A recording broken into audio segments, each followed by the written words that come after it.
Salam YouTube, Qrafon online'da.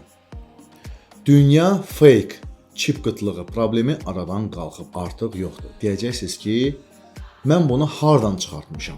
Deməli TSMC öz istehsal xətlərində çip istehsalını 40-50% endirib. Apple, Intel və s. şirkətlər isə çip sifarişlərindən imtina edir. Bunu smartfon satışlarının qlobal enməsi ilə izah etmək olar. Bu isə öz növbəsində chipmaker gigantlarının öz əzələlərini göstərməyə maneçilik törədə bilmir. Bu yaxınlarda Mediatek Dimensity 9200 çipini təqdim etdi. Mediatek'in dediyinə görə bu çip Qualcomm'dan olan Snapdragon 8 Gen 2 çipi ilə rəqabət aparacaq. Bir də ki, güya indiki çip flaqmanı olan Apple A16 çipi ilə Dimensity 9200 rəqabətə hazırlaşır. Bu prosesor 4 nanometr proses texnologiyası ilə hazırlanır. Əvvəlki versiya Dimensity çipinə nisbətən yeni çipdə hesablama nüvələri 10-12%, video çip 32% daha güclü olub. Bir də bu çipə cihaz səviyyəsində şüaların yayılması əlavə olunub. Enerji effektivliyi 25%, istiliyin ayrılması 10% endirilib. Bu çipə yeni yaddaş dəstəyi gətirilib. LPDDR5X və UFS 4.0. Antutu benchmarkında Dimensity 9200 1.260.000 bal toplaya bilib. Xiaomi, Vivo, Oppo, Asus kimi texnoloji gigantlar bu prosesora maraq göstərməyə başlayıb. Belə götürəndə əla prosesordur. Amma keçən ilki Dimensity 9000-də çox gözəl prosesor idi. Nədənsə bir çox smartfon istehsalçıları bu prosesordan yan keçdilər. Ola bilsin ki, bir çoxları hələ də Mediatek'ə inanmır. Siz indi vanqalıq edib deyə bilərsinizmi? Yəni daha doğrusu kommentlərdə yaza bilərsinizmi? Dimensity 9000 prosesoru necə bir prosesor olacaq? Yəni ki, smartfon istehsalçıları bu prosesordan çoxmu istifadə edəcək, yoxsa az? Kommentlərdə gözləyirəm.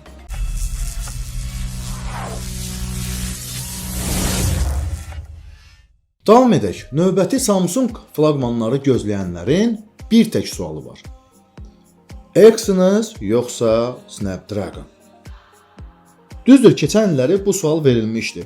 Lakin Samsung yenə də öz bildiyini elədi. Keçən həftə bu suala cavab nəhayət ki, Qualcomm tərəfindən verildi. Bütün insiderlər isə Qualcomm'un dediklərini təkrarladı. Növbəti Samsung flaqmanları bütün dünyada Snapdragon prosesoru ilə təqdim olunacaq.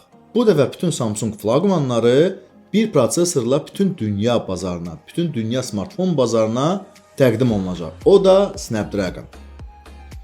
Bununla da Samsung smartfonları Samsung sevərlər üçün gözəl bir devaysa çevriləcək. Axı hər kəs bilir ki, iminli bu prosesor Samsung devayslarının, Samsung smartfonlarının zəif nöqtəsi idi. Zənnimcə yeniliklər çox olmasa da S23 seriyasını böyük uğurlar gözləyir. Dizayn eyni, içlik əla. Maksimal komplektasiyalı S23 isə 200 megapiksellik kamera ilə təchiz olunacaq. Fotosensor aşağı büdcəli Redmi Note 12 Pro Plus modelində olduğu kimi olacaq. Amma optika mütləq və mütləq bahalısı olmalı, yəni daha keyfiyyətlisi olmalıdır.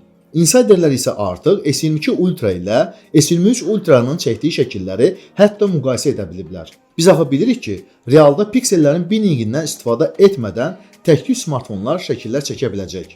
Deməli, xüsusi rejimli çəkilişlər olmadan belə kameralardan bomba nəsə gözləməyə dəyməz. Bunların infosunda deyildiyi kimi olub-olmamasını gözləməyə çox az vaxt qalıb. Deyilənlərə görə Samsung S seriyasını dekabrın sonunda təqdim edəcək. Qatlanan smartfon trendini Samsung gətirib. Amma Çin istehsalçılarının qatlanan smartfonları isə Samsungda olanlardan nazik, maksimal komplektasiyalı və daha simpatişnadır.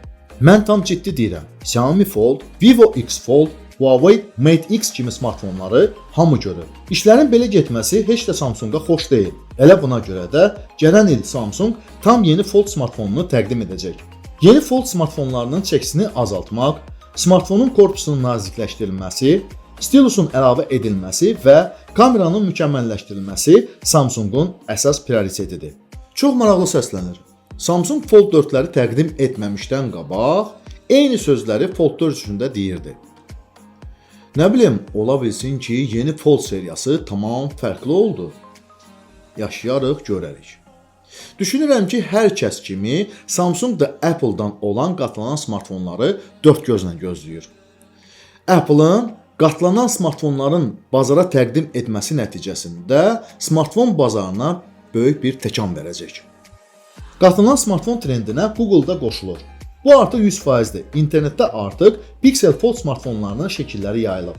İnformasiya az olsa da smartfon fotolarından görmək olar ki, Google Oppo Find N smartfonundan ilhamlanıb. Bu isə pis deyil. İki rəngdə təqdim olunacaq, ağ və qara rənglərində. Qiymətinə gəldikdə isə bu smartfon $1799 təqdim olunacaq. Pixel Fold 23-cü ilin may ayında təqdim olunacaq.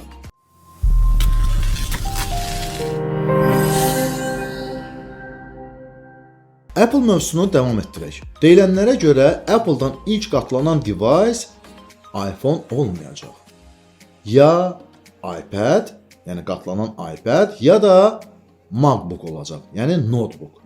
Bu barədə bəzi informatorlar xəbər verirdisə, indi bu barədə Samsung danışmağa başlayıb. Qatlanan iPhone-lar isə 25-ci ildə təqdim oluna bilər. Qatlanan gadjetlərin texnoloji cəhətdən ən mürəkkəb, ən çətin device olduğunu düşünürsünüz. Elədir? Yox, Minchiko'nun sözlərinə görə Apple VR şlemlər üzərində daha çox işləyir. VR şlemlərin istehsalında Apple'ın inqilab edəcəyi deyilir. Apple VR şlemləri 15 kamera, 8K displey və istifadəçinin gözlərinin hərəkətinə nəzarət edən qabaqcıl texnologiya ilə təchiz ediləcək. Qiyməti isə $2500 civarında olacaq. Bununla da demək olar ki, bu device'lar adi insanlar üçün nəzərdə tutulmuyor. Bu, gələcəkdən gələn infosuntular idi. Görəsən reallıqda Apple-dan nə xəbərləri var? Yəqin ki, hər biriniz Avropa Birliyinin Apple-ı boğması haqqında məlumatınız var. Söhbət Type-C razyonundan gedir. Artıq 2 ildir ki, Avropa Birliyi Apple-ın boğazından yapışır. Apple üçün bu pis olsa da adi istifadəçilər üçün əladır. Amma Tim Cook üçün pul hər şeydən üstündür. Gələn il isə Avropa Birliyi Apple-ı mat edəcək. Əsas da Apple təhlükəsizliyinə zərbə endirəcək. Avropa Birliyi Apple-a başqa tətbiqlər mağazalarının Apple devicelarında istifadəsinə icazə verilməsini tələb edib. 23-cü ildə Apple-ın öz devicelarında başqa tətbiqlər mağazalarından və internet brauzerlərindən proqramların quraşdırılmasını Avropa Birliyi qanun səviyyəsində tələb edəcək. Bu da son deyil. Apple mütləq digər istehsalçıların səsli assistentlərini və digər ödəmə sistemlərini öz devicelarında işlənməsinə icazə verməli olacaq. Bütün qlobal Apple dəyişiklikləri haqqında 23-cü ilin yazında məlum olacaq. Əgər yuxarıda deyilənlər qanunlaşsa, Apple-ın bu tələbləri həyata keçirməsi üçün 6 ay vaxtı olacaq. Çox maraqlı bir haldır. Bu qərardan nə imtina, nə də məhkəməyə müraciət etmək mümkün olacaq.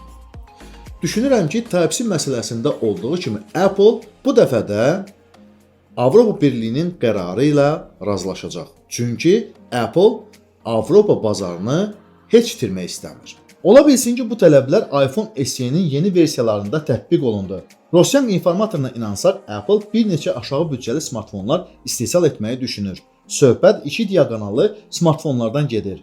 5.7 və 6.1 inçli displeyli iPhone-lar. Birinci versiyada IPS, ikinci versiyada isə OLED displeydən istifadə olunacaq. Düzünü desəm, mən bu qaqaşaya heç inanmaq istəmirəm. Çünki 6.1 inçli displeylər iPhone-larda, yəni ki, baza versiya iPhone-larda istifadə olunur. Görəsən, iPhone SE-ləri daha hara kimi sadələşdirmək lazımdır ki, qiyməti aşağı düşsün. Nə bilim qaqaş, burada başqa məsələdir. Biz isə bunu 2024-cü ildə biləcəyik. Yəni ki, yeni iPhone SE-lər 2024-cü ildə təqdim olunacaq.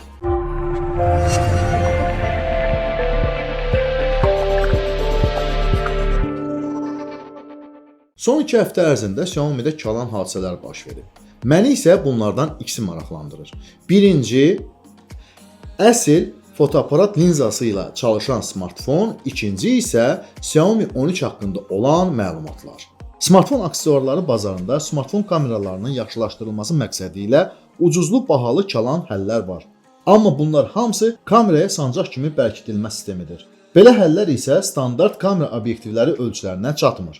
Xiaomi çox fikirləşdikdən sonra tam ölçülü Leica M obyektivi ilə çalışan smartfon konseptini təqdim etdi. Bu məqsəd üçün Xiaomi 12S Ultra smartfonundan istifadə olunub.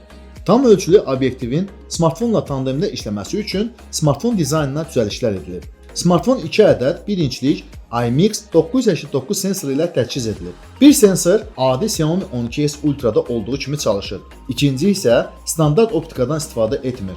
Proqram tərtibatına görə isə smartfon 10 bitlik RAW formatını, histogram, pik fokuslanma, kadrların maksimal parlaqlığı funksiyası ilə təchiz edilib.